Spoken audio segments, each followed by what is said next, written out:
Hello बच्चों, welcome to our class. आपका platform में आपका स्वागत है। पिछला जो क्लास हुआ था उसमें हम लोग डे 1 में ज्योग्राफी के फर्स्ट चैप्टर का स्टार्टिंग किए थे। तो आज का क्लास जो है लेक्चर नंबर 2 में उसके आगे बात किया जाएगा, जो आपके लिए इम्पोर्टेंट होगा, जो बिहार बोर्ड के लिए बहुत ही इम्पोर्टेंट होगा।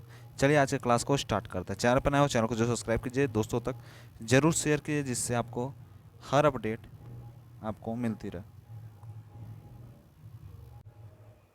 तो आज जाने क्या जानना है। आज जानना है कि दिए गए चार्ट के मदद से यहाँ पर आपको समझाया जाएगा कि यह चार्ट क्या आपको कह रहा है। देखिए यहाँ पर जो आपको दिया जा रहा है, इसमें संसाधन का वर्गीकरण के बारे में क्या है, संसाधन के वर्गीकरण, जिसमें बताया गया संसाधन दो प्रकार से, एक प्राकृतिक संसाधन, एक मानवीय संसाधन।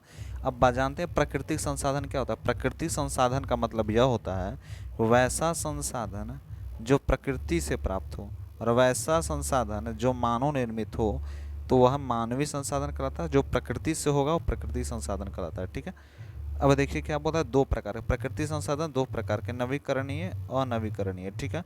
और वही बात की है मानवीय में तो संरचनाएं के संस्थाएं और मात्रा का गुणवत्ता इसके अंदर आता है। अब बात करें नवीकरणीय को दो भाग में बांटा गया। सबको सतत या प्रवाह, सतत कह सकते हैं या इसको प्रवाह कह सकते हैं। जैसे में पवन और जल, यह क्या है, प्रकृति द्वारा, और क्या है, नवीकरणीय।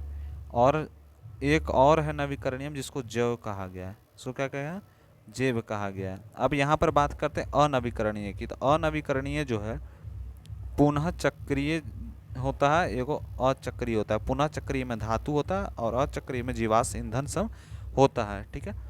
अब देखिए यहाँ पर जो मानवीय की बात की, मानवीय को बस दो भाग में बांट दिया, लेकिन अगर प्रकृति की बात किया जाए तो प्रकृति को कितने भी प्रकार में इसको बांटा गया। अब देखिए अब बात करते हैं जीव के बारे में। तो जीव दो प्रकार से होते हैं, एक प्राकृतिक वनस्पति और एक वनज वनस्पति। एक प्राकृतिक है, एक वन वनस्पति है। ठीक है। इस संसाधन का वर्गीकरण हो गया। अब देखिए जानते हैं संसाधन क्या प्रकार होता है। तो संसाधन के प्रकार को जानने के लिए देखिए यहाँ पर पॉइंट्स बताया गया। क्या पॉइंट्स बताया गया है, उत्पत्ति के आधार पर संसाधन के दो प्रकार होते हैं, जैव संसाधन और अजैव संसाधन। अब जैव संसाधन क्या होता है कि ऐसे संसाधन में प्राप्ति जीव मंडल से होती है जिसमें सजीव भी लक्षण, सजीव का जिसमें लक्षण मौजूद हो, सभी लक्षण मौजूद होता है। जैसे में मनुष्य है, वनस्पति है, मत्स्य मने, मत्स्य मतलब क्या होगा, मछली होगा, क्या होगा, मछली होता है। ठीक है, ये जान जाइए। उसके बाद यहाँ पे पशुधन है, अन्य एवं प्राणी समुदाय होते हैं। और अजैव की बात किया जाए तो अजैव में जो संसाधन के निर्जीव वस्तुओं के समूह अजैव संसाधन कहते हैं। जो निर्जीव वस्तु जैसे चट्टान, धातु, खनिज, ये क्या है, निर्जीव है। क्या ये चल सकते हैं, फिर सकते हैं, नहीं कर सकते, लेकिन यह तो चल फिर सकता है। आप चल फिर सकते हैं तो आप जीव संसाधन में आ गए, है ना। अजैव में नहीं आ पाएंगे, क्यों, क्योंकि आप चल फिर सकते हैं, इस चलते आप जीव हैं। थोड़ा ना कि हम लोग जितने भी मनुष्य हैं, ना ही हम लोग क्या नहीं कर सकते हैं, हम लोग चल फिर सब सकते हैं, तो हम लोग जीव संसाधन के अंदर आ रहे हैं। लेकिन अगर चल फिर नहीं सकते, है ना, एक चट्टान की भांति कहीं पर पड़े रहते हैं तो क्या होता है, यह अजीव के अंदर हम लोग आते हैं। ठीक है। और उसके बाद देखिए बात करेंगे कि उपयोगिता का आधार पर, उपयोगिता का आधार पर दो भाग में बांटा गया। ठीक है। उपयोगिता का आधार पर दो भाग में बांटा है। सबसे पहला जो भाग होगा जिसमें नवीकरणीय संसाधन, दूसरा अनवीकरणीय संसाधन। नवीकरणीय का मतलब होता है वैसा संसाधन जिसमें भौतिक, रसायन तथा यांत्रिक प्रक्रिया द्वारा नवीकृत पुनः प्राप्त किया जा सकता है, जैसे सौर ऊर्जा, पवन ऊर्जा, जल, विद्युत, वन्य प्राणी, जिसे सतत प्रवाह के संसाधन जैसे वर्गीकरण किया जाता है।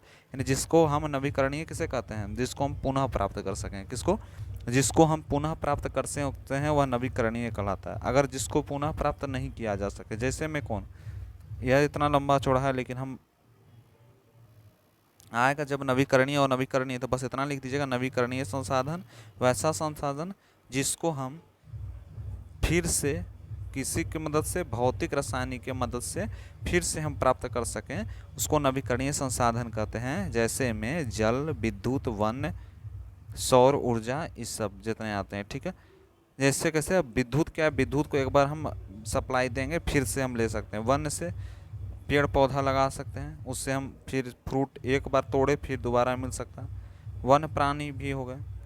लेकिन अनवीकरणीय का मतलब है जिसमें जीवाश्म ईंधन जो अब धीरे धीरे जो है विलुप्त होते जा रहे हैं, यानी गायब होते जा रहे हैं, जिसको हम पुनः प्राप्त नहीं कर सकते, और नवीकरणीय संसाधन होगा। ठीक है। तो आज भर इतना ही, मिलते हैं क्लास में। Thank you.